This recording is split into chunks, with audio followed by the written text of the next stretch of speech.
قرآن مجید فرقان حمید حضور نبی پاک صاحب نواق احمد مجتبی حضرت محمد مصطفیٰ صلی اللہ علیہ وسلم کی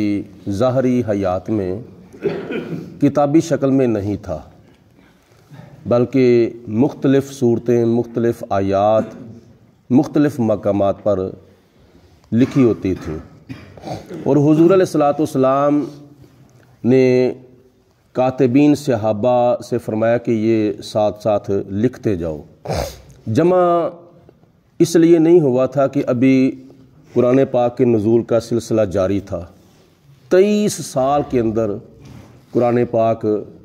مکمل ہوا۔ اس کی حکمتوں میں سے ایک حکمت یہ ہے کہ نزول قرآن کا جو سلسلہ تھا وہ نبی پاک علیہ الصلوۃ والسلام کی زندگی کے آخری ایام تک جاری رہا تھا، اور نبی پاک علیہ الصلوۃ والسلام کے جو کاتبین صحابہ تھے ان سے آپ فرماتے تھے کہ یہ آیت فلاں آیت کے بعد ہے اور یہ سورت فلاں سورت کے بعد ہے، کیونکہ قرآن پاک آج بھی تم پڑھو تو جہاں کوئی بھی سورت شروع ہوتی ہے اس کے اوپر بسم اللہ شریف لکھی ہوتی ہے، ایک نمبر دائیں طرف لکھا ہوتا ہے، ایک نمبر بائیں طرف لکھا ہوتا ہے اس سورت کا۔ جو دائیں طرف نمبر ہے وہ ہے ترتیب قرآن کا نمبر، اور جو بائیں طرف ہے وہ نزول قرآن کا نمبر ہے۔ جب حضور علیہ الصلوۃ والسلام ظاہری طور پر پردہ فرما گئے تو جناب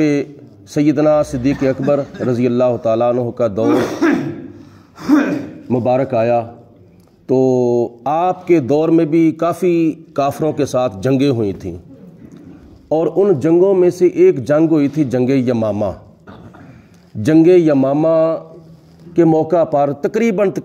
1200 صحابہ شہید ہوئے تھے اللہ تعالیٰ کی راہ میں، اور ان میں تقریباً 800 صحابہ وہ شہید ہوئے تھے جو حافظ قرآن تھے، جو قرآن پاک کے قاری تھے، قرآن پاک کے حافظ تھے۔ تو صحابہ کرام نے پھر آپس میں مشورہ کیا کہ اگر یہی معاملہ رہا تو پھر تو قرآن پاک ہمارا ختم ہو جائے گا، کیونکہ جن کے سینوں میں قرآن پاک ہے اگر وہی اللہ تعالیٰ کی راہ میں شہید ہوتے رہے تو پھر ہمارے پاس کیا بچے گا، جب کہ قرآن پاک کے اندر سب کچھ موجود ہے، تو اگر سب کچھ ہمارے پاس نہ رہا تو پھر ہمارے پاس کیا رہے گا۔ تو آپس میں مشورہ کیا صحابہ کرام نے، اور مشورہ کر کے پھر حضرت سیدنا صدیق اکبر رضی اللہ تعالیٰ عنہ کی خدمت میں حاضر ہوئے، عرض کی حضور ایک کام کریں۔ فرمایا کیا؟ عرض کی حضور بات یہ ہے کہ قرآن پاک کو کتابی شکل میں جمع کریں، اور جو حافظ قرآن صحابہ ہے یا جو نبی پاک علیہ الصلوۃ والسلام کے کاتبین صحابہ ہیں ان کی ایک کمیٹی بنائی جائے، اور وہ کمیٹی تقریباً 75 صحابہ کرام پر مشتمل تھی، جن میں 25 صحابہ کرام مہاجر تھے یعنی مکی صحابہ، اور 50 صحابہ کرام انصار صحابہ تھے یعنی مدنی صحابہ، اور ان کو بٹھا کے قرآن پاک سنا گیا، اور حضرت عثمان غنی رضی اللہ تعالیٰ عنہ نے اپنے ہاتھوں سے قرآن پاک لکھا، اور قرآن پاک کے جو رکوع، جو صورتیں، جو آیات مختلف مقامات پر جس کے پاس تھیں، وہ کس کے اوپر حضور علیہ الصلوۃ والسلام کے دور مبارک میں قرآن پاک لکھا جاتا تھا، یہ جانوروں کا گوشت جات ہوا اس سے جو بچی ہوئی ہڈیاں ہوتی تھیں ان ہڈیوں کے اوپر کچھ آیات لکھی ہوتی تھیں، اور کچھ آیات درختوں کے چوڑے پتوں پر لکھی ہوتی تھیں، اور کچھ چمڑوں پر۔ یہ قرآن پاک مختلف صحابہ کرام کے پاس مختلف صورتیں اور آیات تھیں۔ اگر کسی کو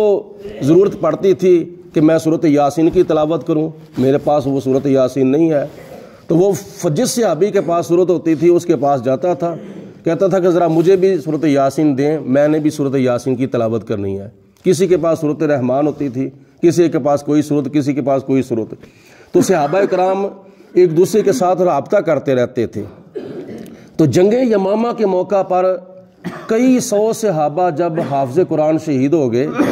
تو پھر جناب صدیق اکبر رضی اللہ تعالیٰ عنہ نے صحابہ کرام کا مشورہ سنا، تو ایک دل میں خیال آیا کہ جو کام نبی پاک علیہ السلام نے نہیں کیا وہ کام میں کیسے کروں۔ تو پھر جناب فاروق اعظم رضی اللہ تعالیٰ عنہ کے بار بار توجہ دلانے پر جناب صدیق اکبر نے غور فرمایا کہ یہ بالکل ان کا مشورہ ٹھیک ہے۔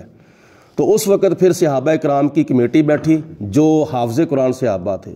اور ادھر سے پھر وہ تحریریں دیکھیں کہ کون سی صورت کس صورت کے بعد ہے، کون سی آیت کس آیت کے بعد ہے، اور کون سا رکوع کس رکوع کے بعد ہے۔ اس ترتیب کے مطابق پھر جو نبی پاک علیہ الصلوۃ والسلام نے فرمایا تھا، اس ترتیب کے مطابق پھر حضرت عثمان غنی رضی اللہ تعالیٰ عنہ نے اپنے ہاتھوں سے قرآن پاک جمع کیا تھا۔ عثمان غنی کے ہاتھوں کو نبی پاک علیہ السلام فرما رہے ہیں کہ یہ عثمان غنی کے ہاتھ ہیں، اور حضور کے ہاتھوں کو خدا فرما رہا ہے کہ یہ میرے ہاتھ ہیں۔ اب ان ہاتھوں کا تعلق، ان ہاتھوں کی نسبت جو تھی وہ اللہ تعالیٰ کے دست قدرت تک جاتی ہے، تو اس دست مبارک سے جب قرآن پاک لکھا جائے تو پھر قرآن پاک میں کسی قسم کا کیا شک ہو سکتا ہے؟ ذالک الکتاب لا ریب فیہ، اس قرآن پاک میں کسی قسم کا کوئی شک نہیں ہے۔ تو یہ بہت بڑا کارنامہ ہے اور بہت بڑا کردار ہے جناب حضرت سیدنا صدیق اکبر رضی اللہ تعالی عنہ کا،